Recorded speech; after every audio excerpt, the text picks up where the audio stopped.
যাকে স্পেনের মুসলিম বিরোধী সমর্থকরা থামাতে চেয়েছে সেই ছেলেটাকেই মহান আল্লাহ পাক পুরো পৃথিবীর সামনে সম্মানিত করেছেন। লামিনের বিশ্বাস ছিল মহান রবের ওপরে, আর সৃষ্টিকর্তাও যেন তাকে দুমুঠো ভরে সম্মান দিলেন। চুপ করালেন স্পেনের মুসলিম বিরোধীদের। হ্যাঁ, তাই মুসলিম বিরোধীদের উপযুক্ত জবাবটাই দিলেন লামিনে ইয়ামাল।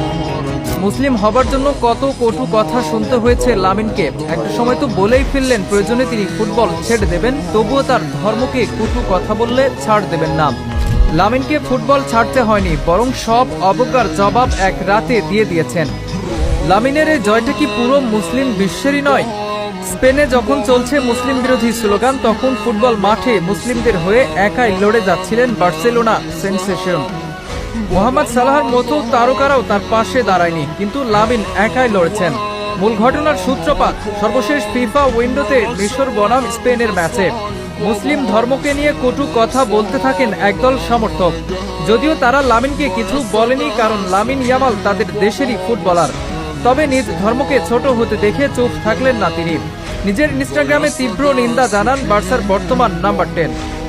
অথচ চাইলেই লামিন চুপ থাকতে পারতেন, কিন্তু ওই যে কথাগুলো মুসলিম বিরোধিতা লামিনের হৃদয়ে আঘাত করেছিল, তাই নিজ দেশের সমর্থকদের কড়া জবাব দিতে ভুল করেননি তিনি।